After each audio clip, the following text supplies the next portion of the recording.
Bismillahirrahmanirrahim. Assalamualaikum warahmatullahi wabarakatuh. Waalaikumsalam. Waalaikumsalam.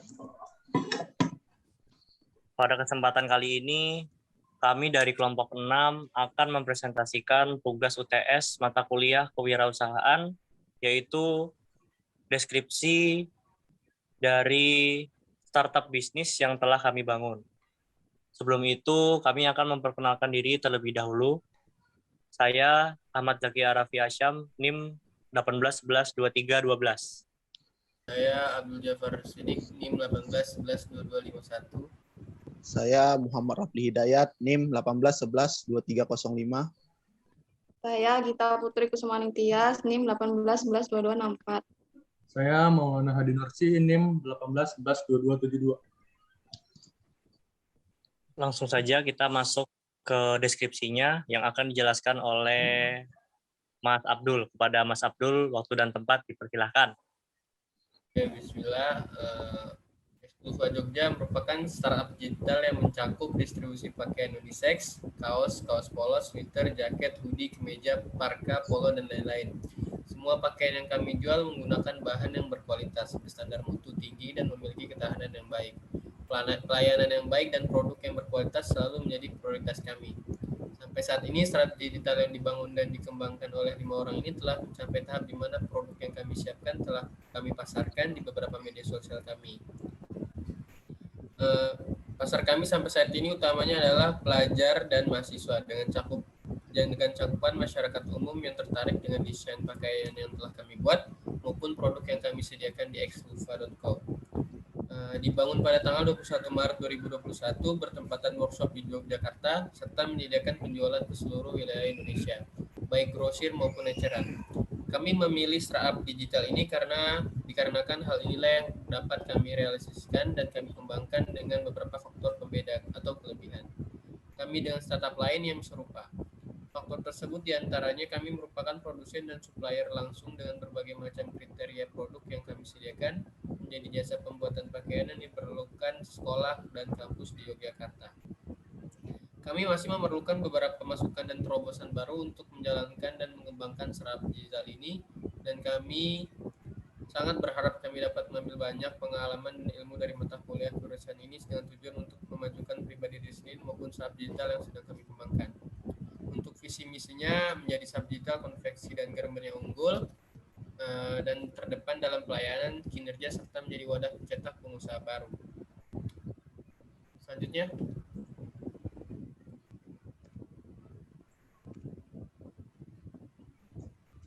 bagian problem.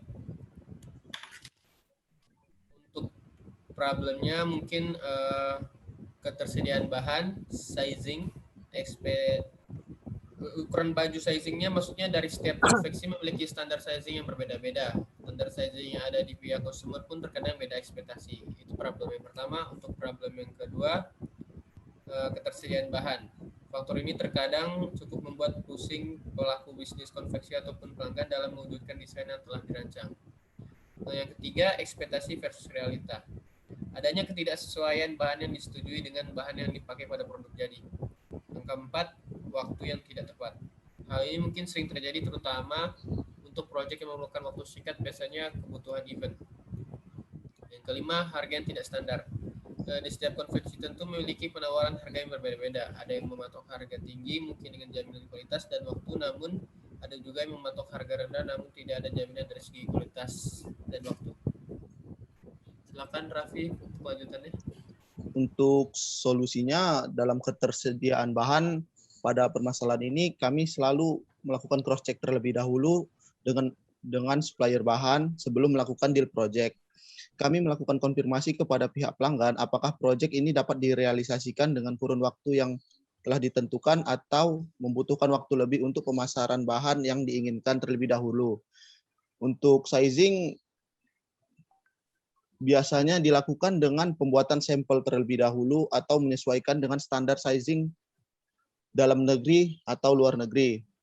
Untuk ekspektasi dan vs realita, untuk lebih memudahkan hal ini tidak terjadi, kami melakukan beberapa penjelasan mengenai karakter bahan merek tertentu. Untuk proyek-proyek tender tertentu dibutuhkan uji lab. Hal ini dilakukan agar tidak ada kesalahpahaman dengan pengguna bahan. Untuk waktu yang tidak tepat, demi menjaga kenyamanan para pelanggan, kami selalu melakukan cross-check dengan tenaga produksi sehingga tidak ada mispersepsi. Waktu yang direncanakan dapat sesuai dengan waktu pada saat deal project. Untuk harga yang tidak standar ini, kami menerapkan moto fair pricing, atau bisa disebut harga yang ditawarkan sesuai dengan yang Anda dapat, baik dari segi produk maupun pelayanannya. Untuk market validation ada beberapa pertanyaan di sini. Apakah masalah tersebut layak untuk diselesaikan apabila calon pengguna tidak berminat atas solusi yang kami tawarkan? Action apa sih yang kami ambil selanjutnya? Apakah solusi yang telah kami buat dan produk yang kami hasilkan akan memiliki tempat di hati masyarakat dan dapat diterima oleh pasar? Masalah yang telah kami jabarkan sebelumnya memang nyata dan masyarakat membutuhkannya. Bagaimana sih caranya kami melakukan untuk membuat produk yang kami buat memang dapat menjadi solusi dari permasalahan? Masalah terbukti ada, permintaan pasar pun besar, dan juga produk yang kami buat adalah produk yang terbaik. Tetapi apakah masyarakat rela untuk merogoh kocek masing-masing demi solusi yang kami buat? Jawab semuanya, terus kasih beberapa langkah yang harus dilakukan ke depannya, seperti meminta beberapa orang untuk mencoba solusi dan produk yang telah kami buat. Yang kedua, melakukan wawancara dengan pengguna atau konsumen. Yang ketiga, melakukan penelitian demografis dan etnografis. Yang keempat, selalu mengetahui info update mengenai dunia konveksi. Dan yang kelima, melakukan survei pasar secara rutin. Validasi pasar untuk mengetahui kemana produk yang akan dijual, seberapa besar sih pasar yang kami incar, bagaimana jika kami ingin menciptakan pasar sendiri dan sebagainya, bisa dilakukan dengan beberapa acuan seperti melakukan Google Trends, Google AdWords Planner, meneliti apa yang kompetitor lakukan, lalu menciptakan sebuah prototipe seluk-beluk solusi dan produk yang kami buat, lalu dikembangkan, lalu mengujinya dengan bantuan pengguna atau konsumen, melakukan feedback dan mempelajari user behavior para pengguna solusi dan produk kami. Intinya harus berani keluar dari lingkungan dan aktif mencari konsumen. Tanggapilah tujuan di mana meyakinkan kembali bahwa solusi dan produk yang kami buat dapat secara efektif menyelesaikan masalah. Tidak lepas pada kami yang tidak dapat serta merta percaya kata pengguna. Terakhir, dapatkan informasi lebih dalam, salah satunya dengan cara berbicara langsung dengan konsumen, dapat mengirimkan pesan dan bertanya langsung kepada mereka untuk mengerti keinginan serta motivasi masing-masing. Silakan selanjutnya.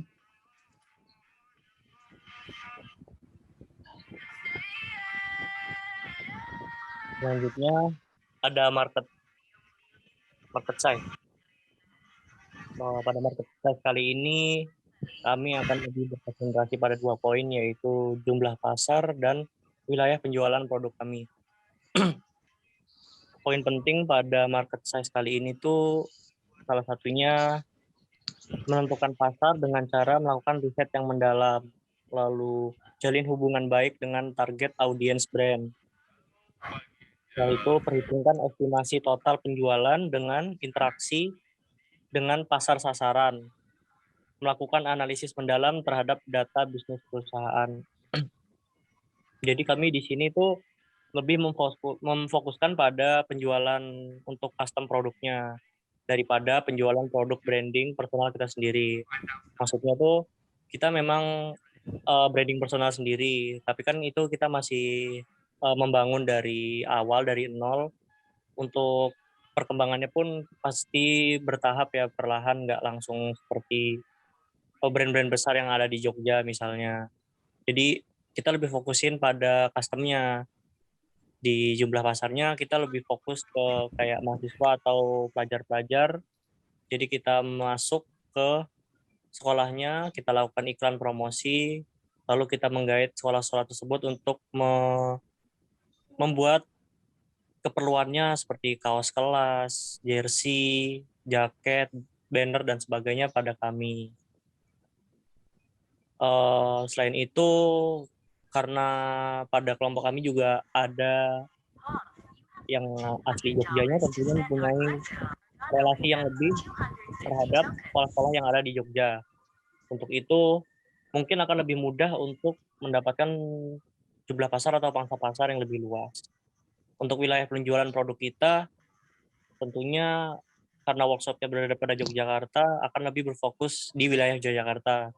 Tapi kita juga siap untuk mengambil proyek yang dikirim ke seluruh Indonesia.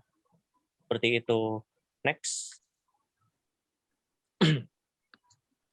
Selanjutnya yang keenam, itu ada analisis kompetitor. Di Jogja sendiri itu ada 4 brand besar untuk branding personal. Bisa kita lihat pada layar, ada 4 itu. Nah, berhubung mereka sudah besar, sudah lama lahirnya, sudah dapat dikatakan menguasai Yogyakarta untuk brand lokalnya, maka dari itu kami masih ingin membangun dan memberikan improvisasi ke produk branding kami. Di samping fokus utama kami yaitu pada custom-nya. Untuk selanjutnya akan dijelaskan oleh Mbak Agita. Silakan Mbak Agita.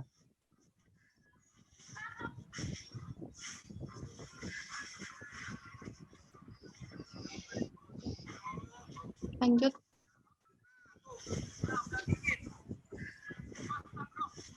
Selanjutnya yaitu business model canvas. Yang pertama yaitu Kate Partner yang mendukung bisnis Ekluva ini yaitu supplier dari bahan. Yang kedua dari desainer. Yang ketiga dari jasa pengiriman. Selanjutnya kayak activities. Di sini yaitu strategi yang digunakan oleh Ekluva, yaitu pertama riset kebutuhan pasar. Yang kedua desain produk. Yang ketiga kemasan. Yang keempat produksi. Yang kelima marketing. Selanjutnya value proposition, yaitu desain menarik. Yang kedua harga terjangkau. Yang ketiga bahan berkualitas. Yang keempat waktu produksi yang fleksibel. Selanjutnya yaitu customer relationship, yaitu solusi yang ditawarkan oleh konsumen, yaitu dari sosial media, dari DM Instagram maupun dari chat WhatsApp. Selanjutnya customer segment, yaitu konsumen utama dari Ekluva, antara lain laki-laki, perempuan, remaja, dan anak-anak muda. Selanjutnya care resource, itu meliputi rumah produksi dan gudang. Selanjutnya channels, yaitu sosial media marketing dan perencanaan online website. Selanjutnya cost structure, yaitu faktor biaya yang harus dibutuhkan, antara lain pembelian bahan dan biaya produksi. Selanjutnya revenue step, yaitu keuntungan penjualan pakaian dan freelance. Selanjutnya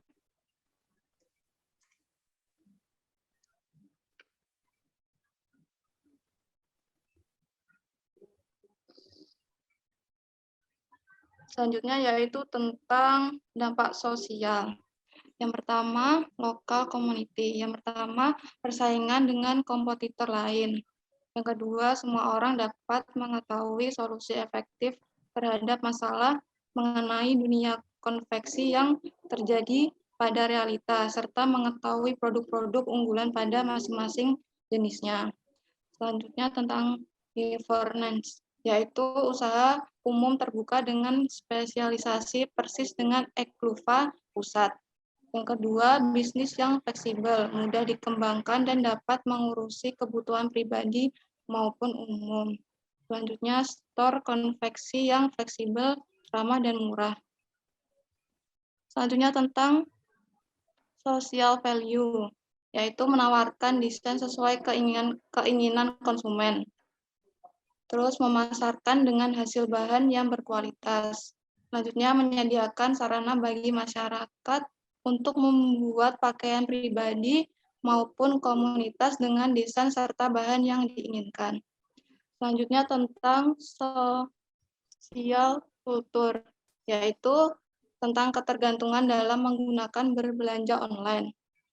Selanjutnya tentang end user, yaitu meningkatnya jumlah pesanan dan review rating yang diberikan setelah membeli produk ini. Selanjutnya tentang employers, yaitu pelatihan dan pengetahuan yang mencangkup semuanya.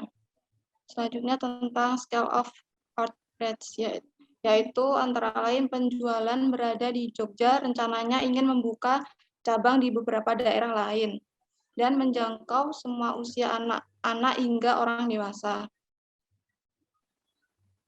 Selanjutnya yaitu tentang social impacts, yaitu berpotensi meningkatkan ketergantungan dalam memudahkan berbelanja online.